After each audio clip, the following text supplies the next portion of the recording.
The following is a presentation of the Matt Talk Podcast Network.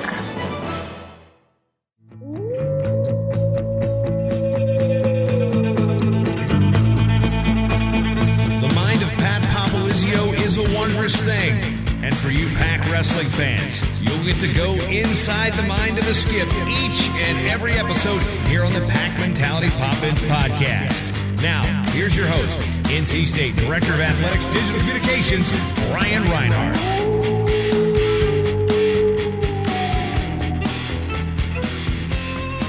Welcome to the first edition of Pack Mentality Pop-Ins, the official broadcast of NC State Wrestling. I'm your host, Brian Reinhardt. I work in the communications office here at NC State, and I'm joined by head coach of the Wolfpack, Pat Popolizio. What's going on, Brian? Doing all right today? Oh, we're hanging in there. This is exciting. Our first one. Are you ready for this? First of many. Ready to roll. Looking forward to this. This project started about last year. Me and you sat down, we started talking about it, and it's really taken off in this past summer. You thought it would be a new avenue for us to get out there and reach our fans. Just what exactly did you have in mind when we started this podcast? Well, I think you said it best right there with reaching out to some new fan base and ultimately continue to grow what we've started here. We've got a great following here at NC State. A lot of people are very knowledgeable of what we've been doing and on and off the mat, and we want to continue to grow that. And no better way than obviously having a podcast that we can get our information out, because there's a lot of great things happening behind the scenes. So this is going to be a great way to push that and keep expanding on everything that we're working on. Now we started talking about it. We bought the equipment. We were very excited. Now we had to come up with a name. We bounced around some names. It took us a lot of weeks. Where or how about, and I'll give you credit for it, Pack Mentality Pop-Ins. How did that come about?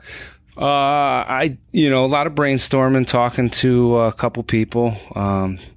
Nick being one of them, he gave me some good ideas as well. I think you were in on some of the conversations, and Melissa. So after brainstorming a little bit, we've been branding a lot of stuff with the Pack mentality, and I think that's obviously something we needed to continue to grow off of.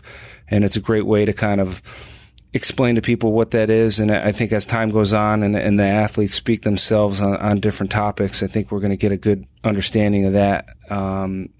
And then the weekly pop-ins, it makes sense. You got to have time to spend coming in here and doing that. So I think it all fits together, and getting a lot of good positive feedback on the logo you made too. That headgear around the microphone is pretty impressive artwork you got going. I will say everybody loves the logo. I got to give our designers credit for that. Austin Gaines came up with that, but that was exactly what we were looking for. And that really how people got excited about this was from the logo. Yeah, definitely. I mean, it's some good artwork right there.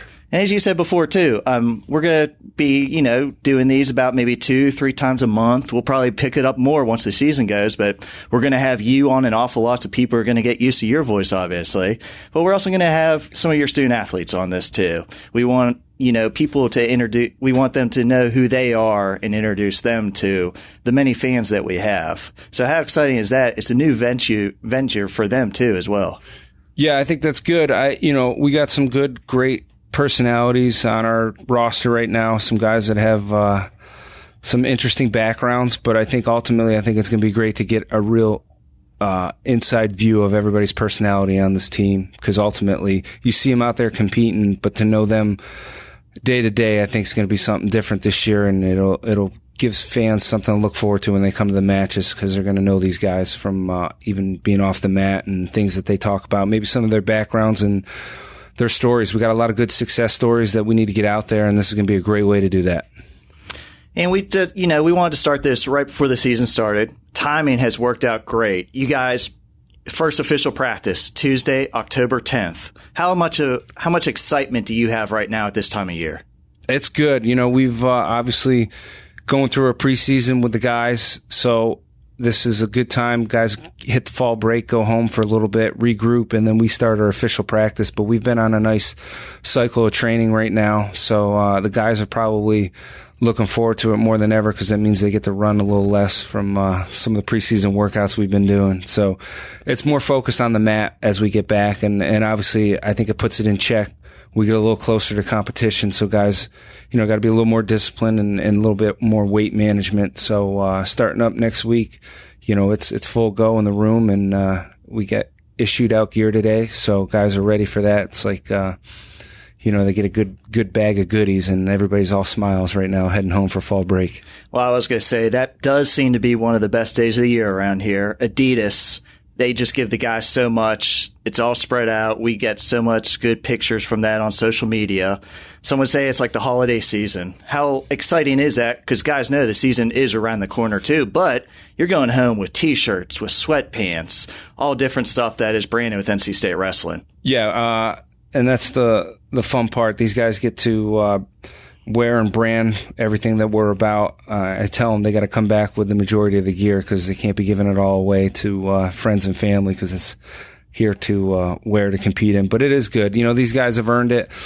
We waited a little while to issue out. We did our preseason gear. It's a little different than the in-season gear, and guys take pride in that when they're putting that shirt on, and that's what we want. We want these guys, when they're branding NC State Athletics and NC State Wrestling, we want these guys to take pride in that and know that it's something special and it means something when they're out there in the community and competing for our program.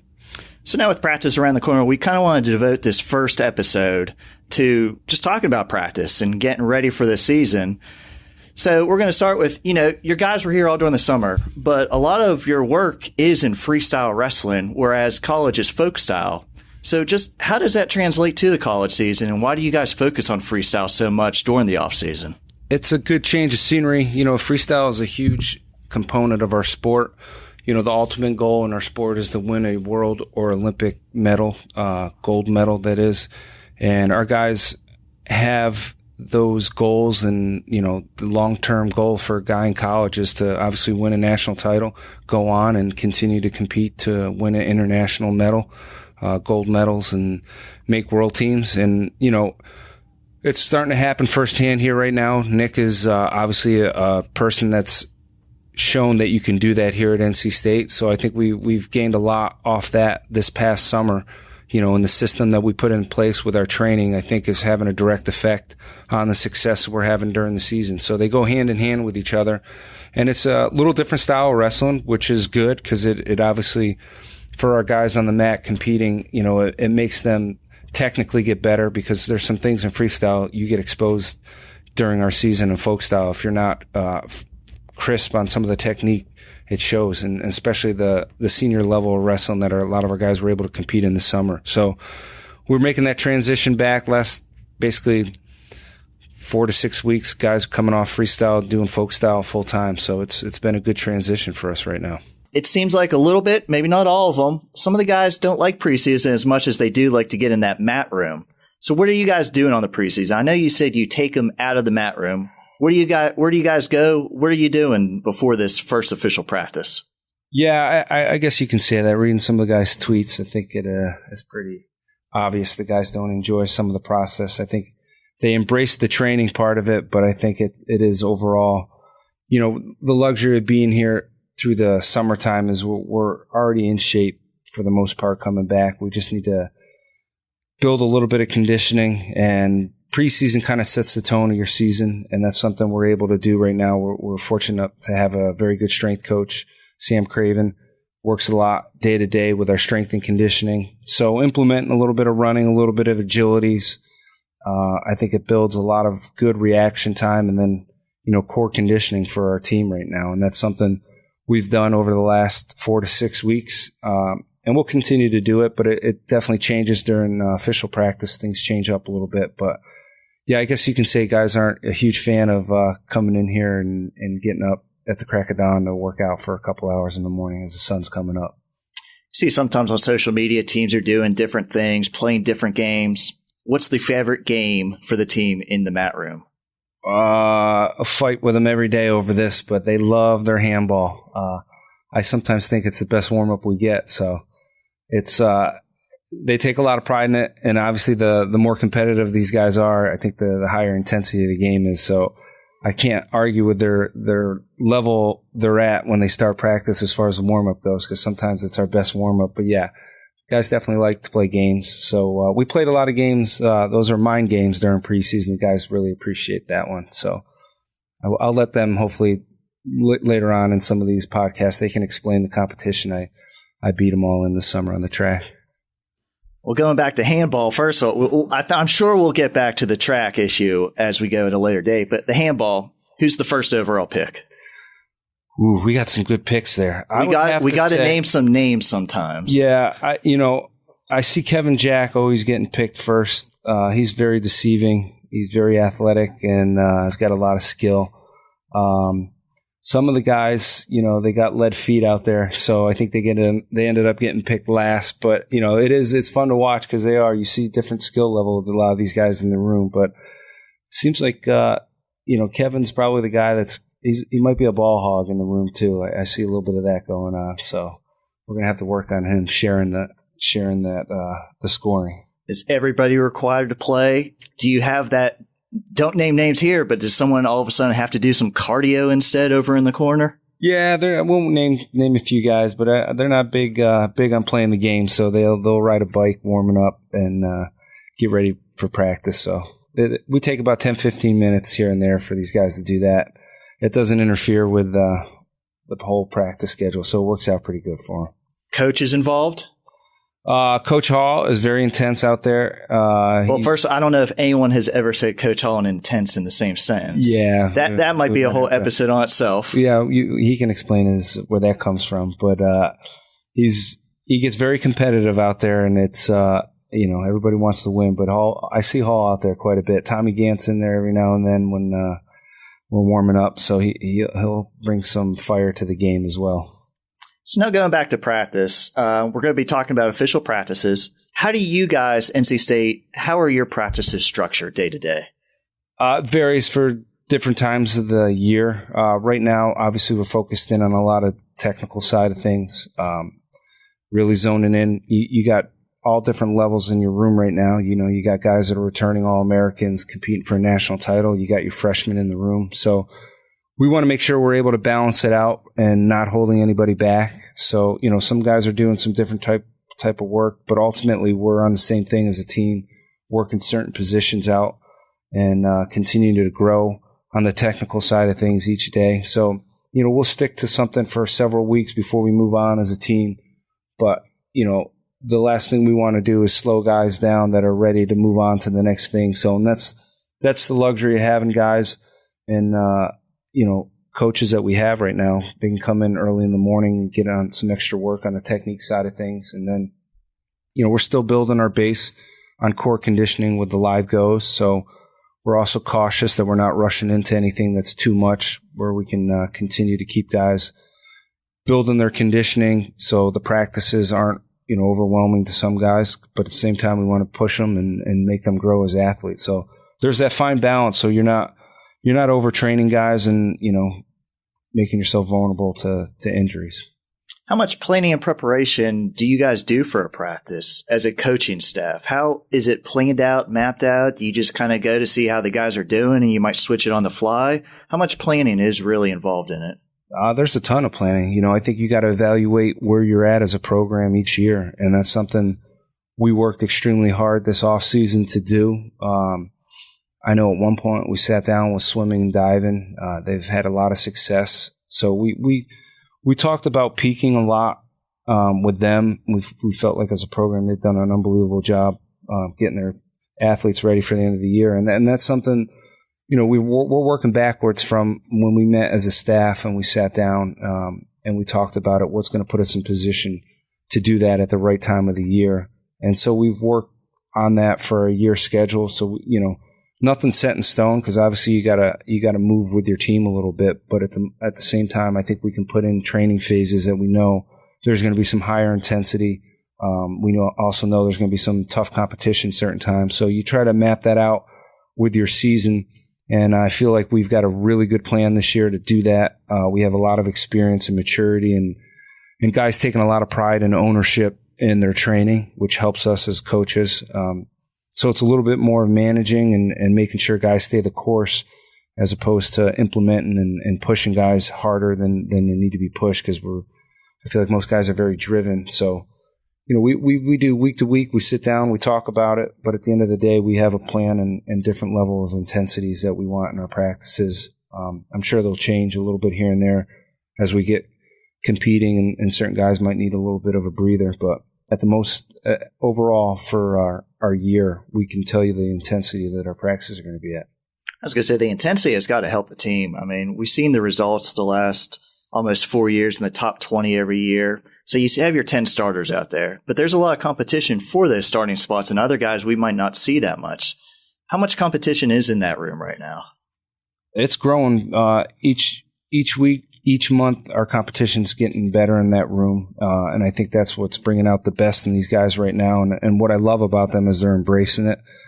They're not running from it, and that's what you want to see with your guys, is that they're able to take on that challenge, and some guys are, and that's what we're looking for this year. There's certain weights we're going to need guys to step up and compete and not run from that challenge of, hey, this guy's on your heels right now. What are you going to do about it? And see who responds the best. And that's what I think is going to make a very good team for us this year, is guys have grown up with that level of competition. They've grown here at NC State with the level of competition we've put them in. And now as a team, that we're certain weights that are going to be competing against each other for a starting spot, I think is going to make us that much better when March rolls around. I think it's safe to say that there are some established starters in that room too. But how important is it for them to have a good workout partner? You might not see that workout partner as much in duels, but how is it important for them to get in those workouts and competition?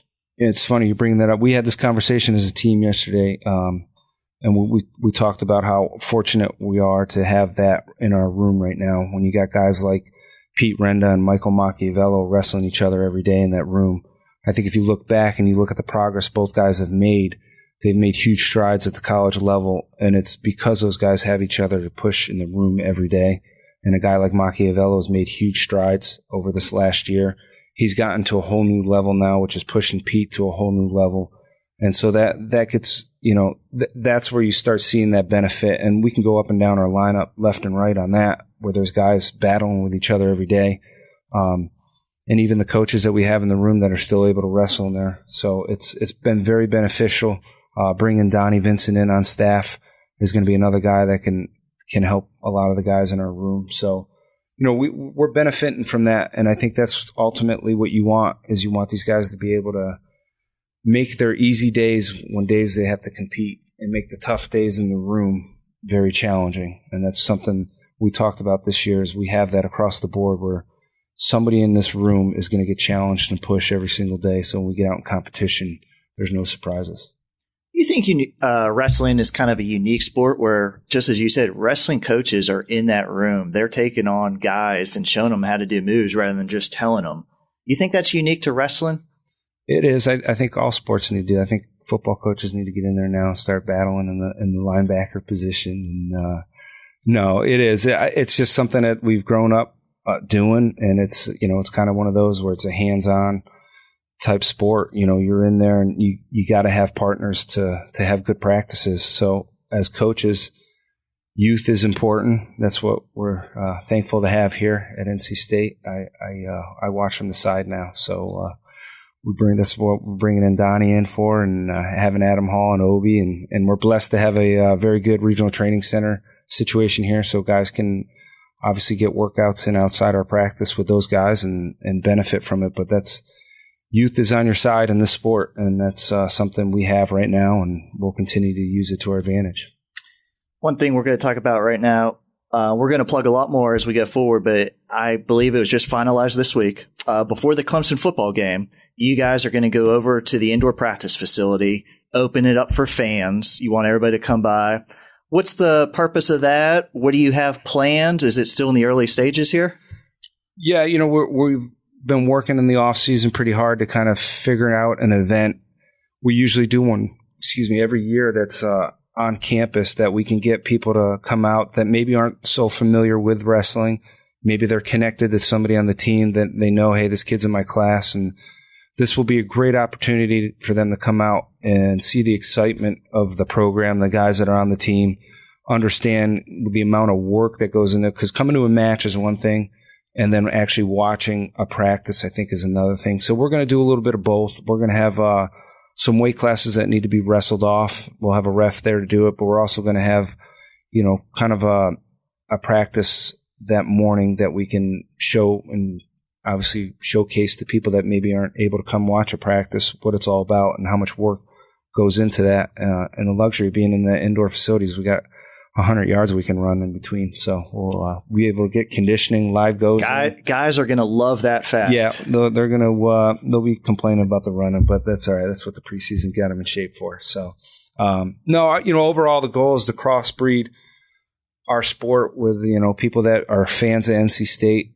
and know that wrestling is here and the level these guys are willing to compete at. And we want to grow and make sure when we're hosting events in Reynolds, this beautiful facility, that we have the people come out and support these guys because they've earned that with the work that they've been putting in. And that's all we can ask for is people to come out and cheer for us. And some of these matches we're going to be hosting at home. So again, we're going to be doing that before the Clemson football game.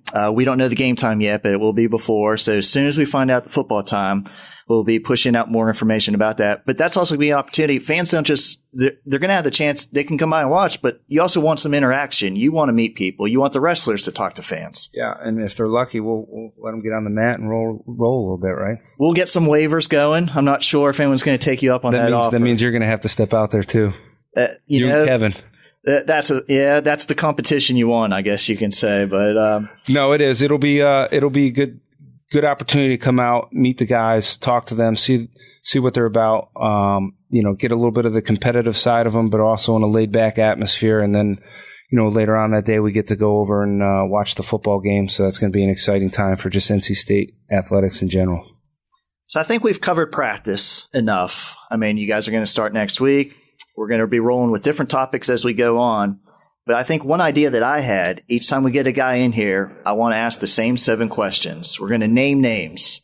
So I'm going to put you on the hot seat. Oh, wow. About your guys. A lot of pressure. This could be coaches, too. It's up to you. All right. Messiest locker. Oh, I don't even have to hesitate that. And I'll say it real loud. Michael Machiavello. Future president.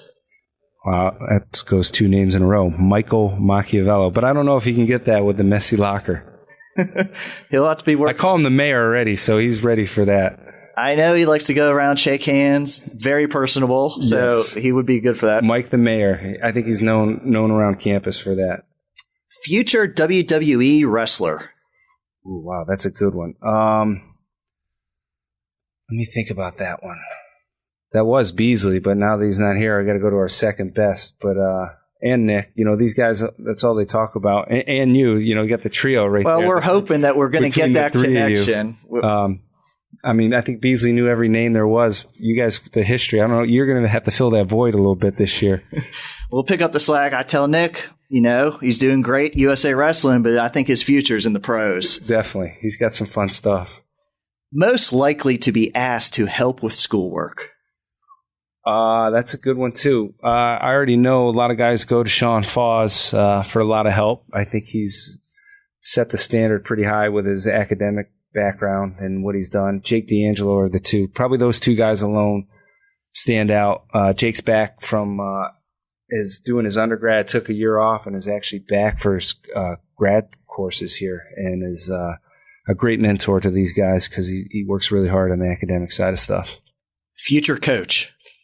We have a room filled with those kind of guys right now, and that's what makes our team special.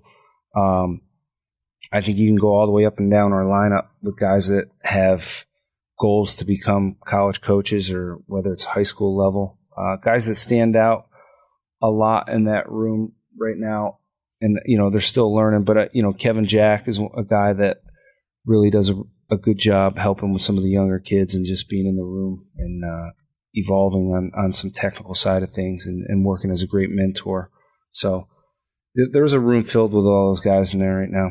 And our last one, probably the one that makes you the most nervous, social media. Who just makes you shake your head at them on social media? Are we talking roster guys or guys that graduated here? No, we know a couple of the graduated guys, but we're talking about current roster.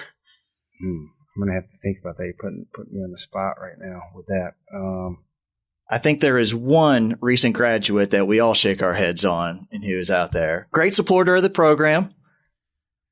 Are we talking about Nick already? Yeah, we are talking about Nick already. Yeah. Very opinionated. Yeah, it's good, though. But, he's earned the right to voice his opinion on some things. So he loves calling you out on social media. He does. He got me on the picture the other day. And, I think we can go with Hayden right now is a pretty good jokester on social media. He's him and Nick have this thing going, and Bill Cook, where they like to talk about me, but not tag me in it. So, I got to keep my eyes open on those guys. But I think for the most part, our guys are really good and pretty exciting things they do and social media, and that's fun to be a part of. They're always, I think that speaks of their personality as a program, the things that they're joking around about on social media. Well, Pat, I think that puts a wrap on this first podcast. Pack Mentality Pop-Ins. I thought it was fantastic. Look forward to many more as we go on here in the season. You bet. Looking forward to it. And once again, Pack Mentality Pop-Ins. We're going to be trying to do these 2-3 times a month, some different topics, some different guests. And please give us your feedback. Let us know what's going on. Ask us questions. We'll ask Coach these same questions. We are on social media, on Twitter at PackWrestle. And this is Brian Reinhardt. I want to thank everybody for listening today and look forward to having Pat on next time and just seeing how the season progresses. Thank you, Brian. The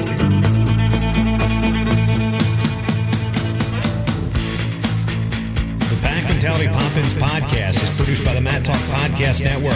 For more wrestling podcasts, go to MatTalkOnline.com.